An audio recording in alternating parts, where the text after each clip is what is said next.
नमस्कार।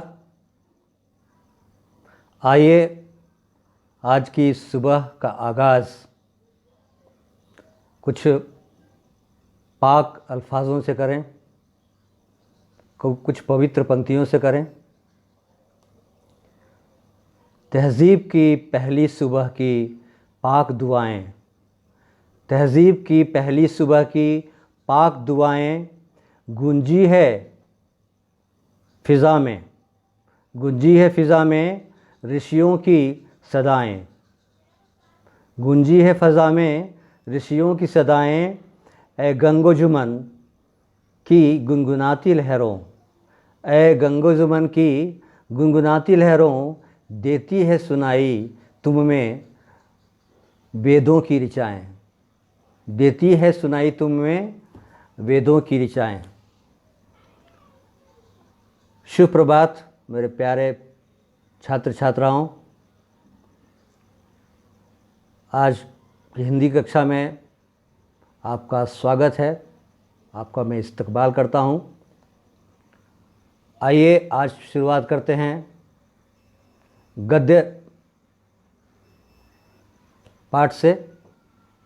गद्य का अगला पाठ है लखनवी अंदाज।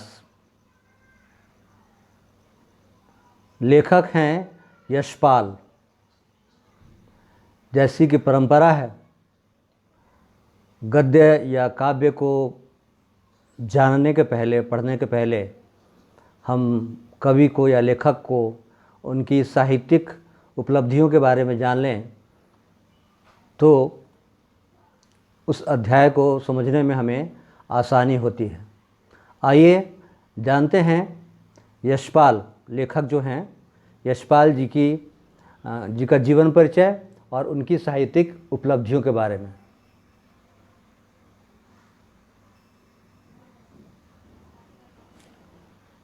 लेखक परिचय है यशपाल जी का। यशपाल जी का जन्म सन 1903 में पंजाब के फिरोजपुर छावनी में हुआ। प्रारंभिक शिक्षा कांगड़ा में ग्रहण करने के बाद लाहौर के नेशनल कॉलेज से उन्होंने बीए किया। दरअसल लाहौर उस समय हमारे हिंदुस्तान में था, तब विभाजन नहीं हुआ था। तो वहाँ से उन्होंने, वहाँ के नेशनल कॉलेज से उन्होंने बीए किया, जहाँ उनका परिचय भगत सिंह और सुखदेव से हुआ।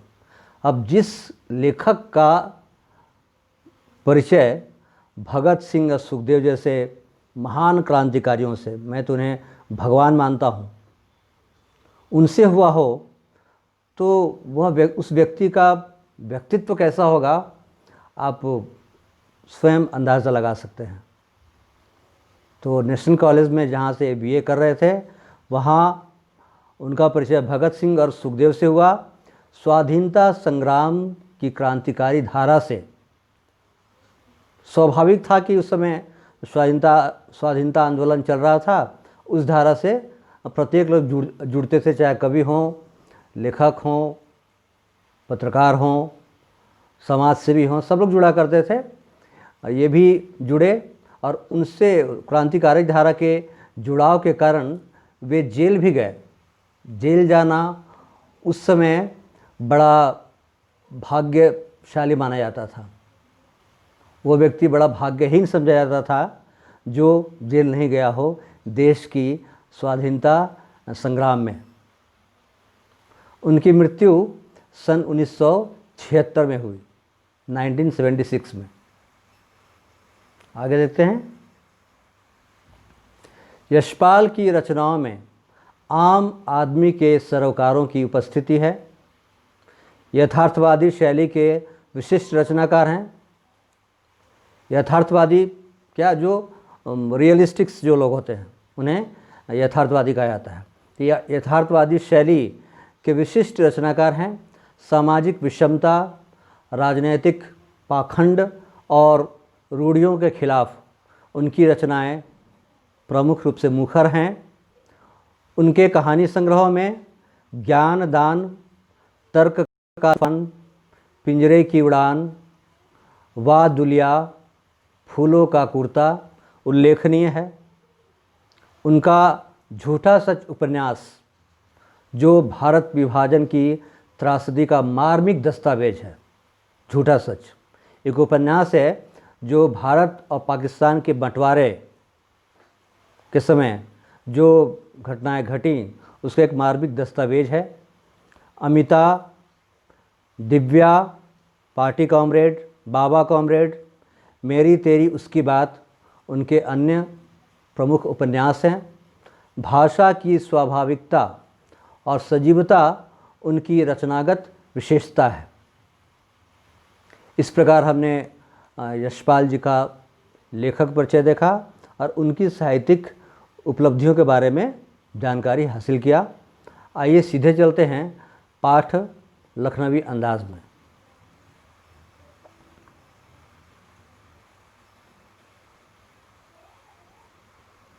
उसके पहले मैं थोड़ा इस चैप्टर का, इस पाठ का शुरुआत कर दूं कि किस विषय में है, पाठ का संदर्भ क्या है। हर एक पाठ का, हर एक काव्य का, कविता का एक संदर्भ होता है, किस विषय में है ये। तो यूँ तो यशपाल ने लखनवी अंदाज व्यंग, एक व्यंग है ये, और व्यंग भी साहित्य की बहुत ही सशक्त विधा है। मैंने आपको बताया था कि हिंदी की समग्र विधाओं में एक विधा व्यंग भी है। तो यह लखनवी अंदाज जो पाठ है वास्तव में यशपाल जी द्वारा लिखा हुआ एक व्यंग है।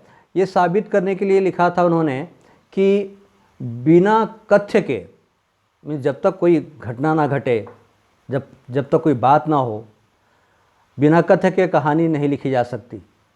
परंतु एक स्वतंत्र रचना के रूप में इस रचना को पढ़ा जा सकता है।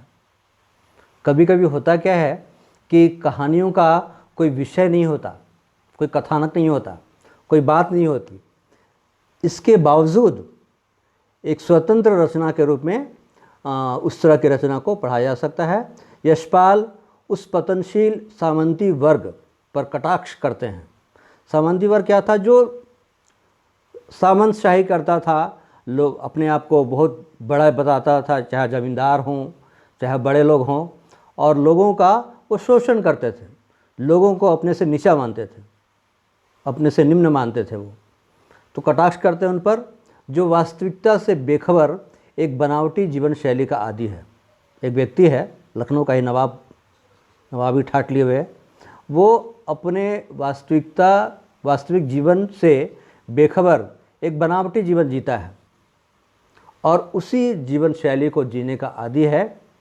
कहना ना होगा कि आज के समाज में भी ऐसी परजीवी संस्कृति के लोग देखे जा सकते हैं। ऐसे लोग आज भी हैं, जो लोग दिखावटी जीवन शैली का, मेरे ख्याल से आज तो ज़्यादा लोग हैं जो अपने जीवन में दिखावटीपन ज़्यादा रखते हैं, वास्तविकता से परे होते हैं। वास्तविकता कुछ और होती है, उनका जीवन दिखावटी होता है। इसी संदर्भ से लिया गया यह पाठ है लखनवी अंदाज।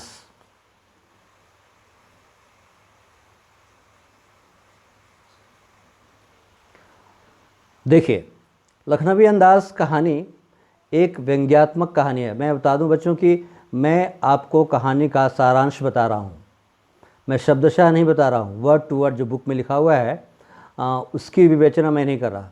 पूरे पाठ का सारांश, जिसको समरी कहते हैं, वो मैं बता रहा हूँ।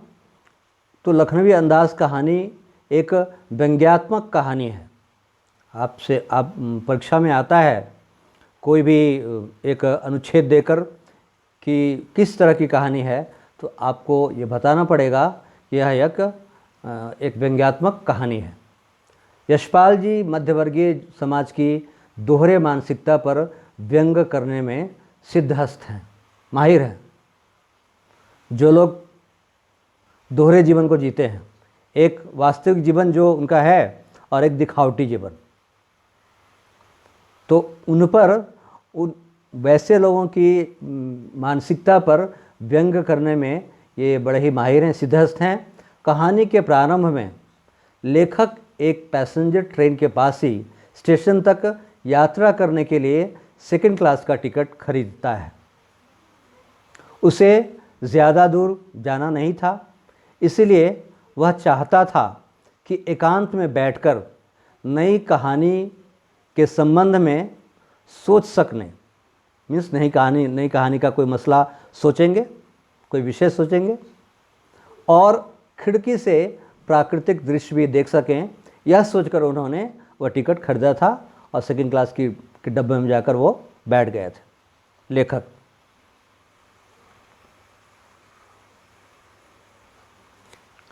लेखक स्वयं सेकंड क्लास में के डिब्बे में चढ़ गए। एक बर्थ पर जो ट्रेन में बर्थ होते हैं ना अलग अलग, जैसे एक ये बर्थ हो गया, दूसरा ये बर्थ हुआ, तो एक बर्थ पर लेखक हैं, दूसरे बर्थ पर कोई व्यक्ति था। तो एक बर्थ पर लखनऊ की नवाबी नस्ल के एक सफ़ेद पोश सज्जन, जिसको आप क्रीमी लेयर भी कहते हैं, सफ़ेद पोश सज्जन बाद सुविधा से पालथी बड़े सुविधा आराम से पालथी मारकर बैठे थे। उनके सामने ही दो ताज़े खीरे जो हम लोग गर्मी के दिनों में, अभी तो सभी महीनों में मिलते हैं, खीरे रखे हुए थे एक तौलिए पर। वो आराम से पालथी मारकर बैठे थे और उनके सामने तौलिए पर दो खीरे रखे हुए थे। खीरे सज्जन ने लेखक के आने पर कोई उत्साह नहीं दिखाया। जब लेखक आए उस बर्थ में तो होता है ना कि भाई हाँ आइए बैठिए, ऐसा कुछ नहीं किया उन्होंने। तो कोई उत्साह भी नहीं दिखाया, मीन्स कोई उनको रुचि नहीं थी किसी के आने पर। लेखक को लगा कि सज्जन उन्हें अपनी बराबरी का आदमी नहीं मानते। ऐसा लगता है हमें जब कभी हम किसी जगह जाते हैं और लोग हमारी कदर नहीं करते हैं या हमें दुआ सलाम नहीं करते या हमारा अभिवादन नहीं करते हैं तो हमें लगता है कि ये हमें अपने बराबरी का आदमी नहीं मानते। काफ़ी देर बाद नवाब साहब ने लेखक को संबोधित किया और खीरे खाने को कहा। उसी नवाब ने जो अलग से उसी बर्थ पर बैठा हुआ था। लेखक को आदाब किया और कहा कि खीरे खाएंगे। कहने का लहजा क्या था, जनाब खीरे का शौक़ फरमाइए। अब लखनऊ के लोग हैं तो लखनऊ का एक नवाबी अंदाज़ होता है।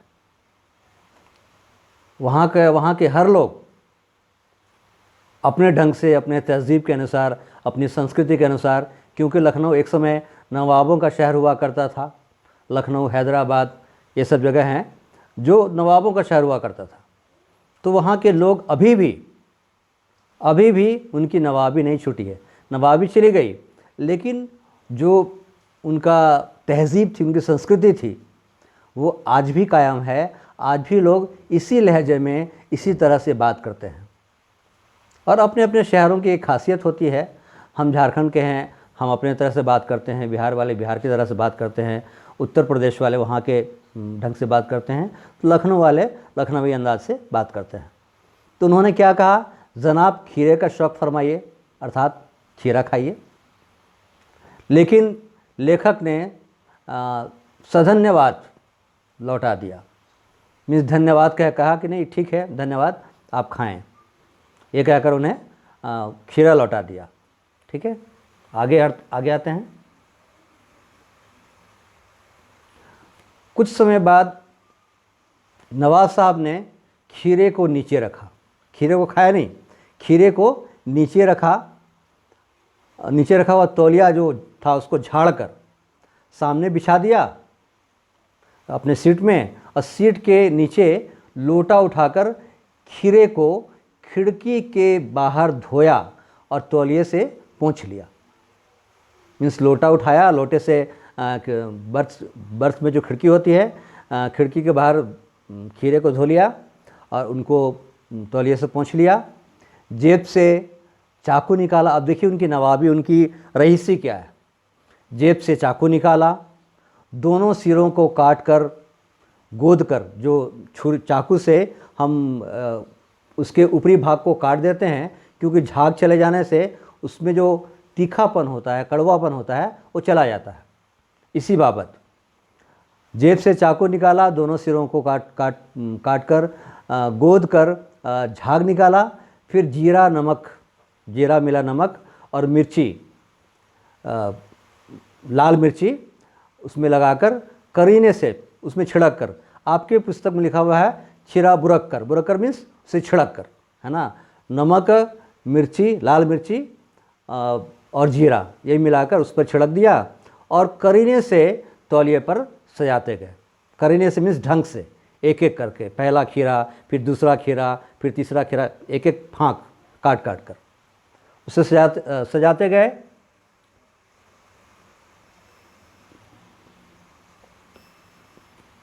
यह सब करने के बाद नवाब साहब ने लेखक को खीरे के लिए पूछा और कहा कि वल्लाह शौक कीजिए, लखनऊ का बालम खीरा है। वल्लाह शौक कीजिए मीन्स खाकर चक्कर देखिए, लखनऊ का बालम खीरा। जैसे अब कहते हैं ना कि ये बनारसी आम है, तो दशहरी आम है, लंगड़ा आम है, उसी तरह से लखनऊ का बालम खीरा, खीरे का एक किस्म होता है जिसको लोग कहते हैं बालम खीरा। बालम खीरा अच्छे किस्म का खीरा होगा, इसलिए उन्होंने कहा कि खाकर देखिए, लखनऊ का ये बालम खीरा है। लेखक को खीरे को देखकर मुंह में पानी आ रहा था, लेकिन औपचारिकतावश मैदा कमज़ोर होने की बात कहकर उन्होंने कहा मेरी मैदा मीन्स पाचन शक्ति कमज़ोर कहने के कारण कहकर उस प्रस्ताव को ठुकरा दिया कि नहीं, आप ही खाइए उसे। इसके बाद नवाब साहब ने खीरे की एक फाँक उठाकर, खीरे के एक टुकड़े को उठाया, होठों तक लाया, फाँकों को सूंघा और उसका आनंद से भरकर, सूंघकर मानो सूंघा, क्या बात है, ये कहकर, तो उन्होंने खीरे को सूंघकर ही आनंद से भरकर खिड़की से बाहर फेंक दिया। एक फाँके को उठाया, सूंघा, किया, आहा किया और उसको खिड़की से बाहर फेंक दिया। एक एक करके सारे खीरे के फाँकों को सूंघकर आहा कर फेंकते गए। इस प्रकार रसास्वादन कर खीरे को फेंककर गर्व से पुलकित होकर, बड़े गर्व से, बहुत खुश होकर कह रहे हैं जैसे कि वह खानदानी रईस का तरीका है। खानदानी रईस जो होते हैं खीरा इसी तरह खाते हैं, वो चाकू से काटते हैं, उसके फाँकों को सजाते हैं, उसमें नमक मिर्ची छिड़कते हैं, फिर उसे सूंघते हैं और उसे फेंक देते हैं। सूंघकर जो आनंद आता है आ गया, उस आनंद को, उसी का रसास्वादन हो गया, उसके बाद उन्होंने उसको फेंक दिया। ये है लखनऊ के रईसों का तरीका, खाने का तरीका। तो उन्होंने ये जताया कि हमारा तरीका शायद ये हो। लेखक को नवाब साहब के पेट से डकार शब्द भी सुनाई पड़ा।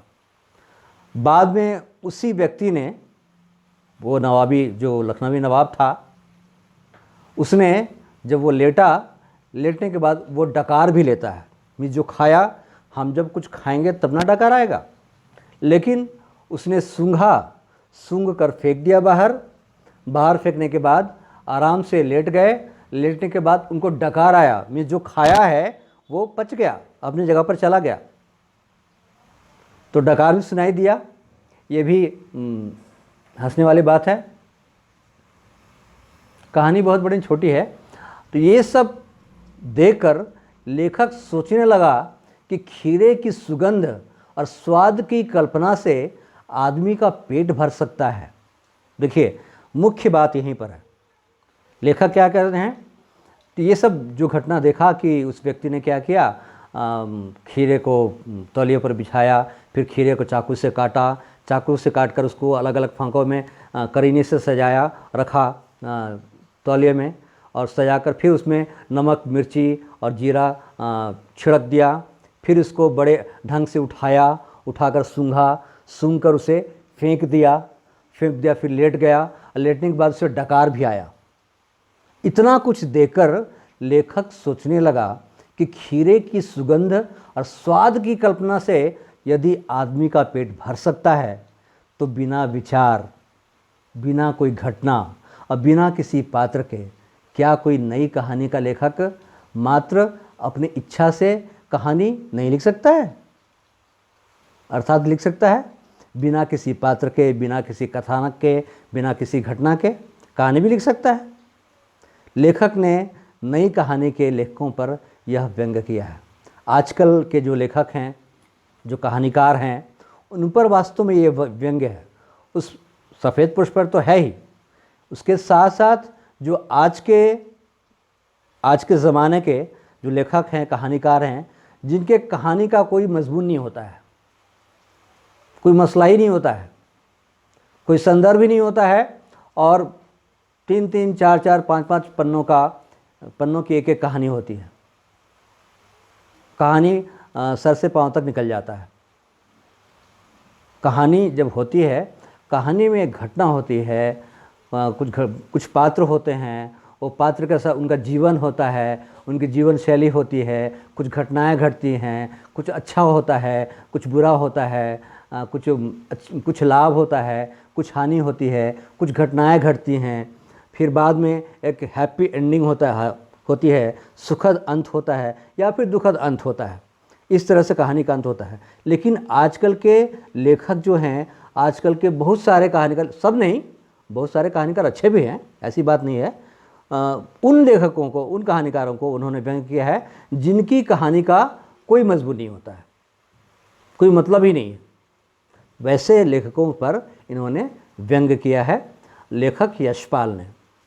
ठीक है, ये रही आपकी कहानी लखनवी अंदाज। इसके साथ मैं आपको गृह कार्य दे दूंगा। मैं एक दरख्वास्त आपसे करता हूँ, एक रिक्वेस्ट कर रहा हूँ कि पाठ को, लखनवी अंदाज को, एक तो आप लेखक परिचय पूरा पढ़ेंगे, लेखक परिचय, उनकी साहित्यिक उपलब्धियों को पेंसिल से रेखांकित कर लेंगे, और पूरे अध्याय को शब्दशः एक एक शब्द आप पूरे पाठ को पढ़ेंगे, क्योंकि परीक्षा में कोई भी एक अनुच्छेद आएगा और कहा जाएगा कि निम्नलिखित अनुच्छेद को, गद्यांश को ध्यानपूर्वक पढ़कर पूछे गए प्रश्नों के उत्तर लिखें। यदि आप गद्यांश को नहीं पढ़े रहेंगे पहले से, पूरे गद्यांश को, तब आप उससे संबंधित प्रश्नों के उत्तर नहीं दे पाएंगे।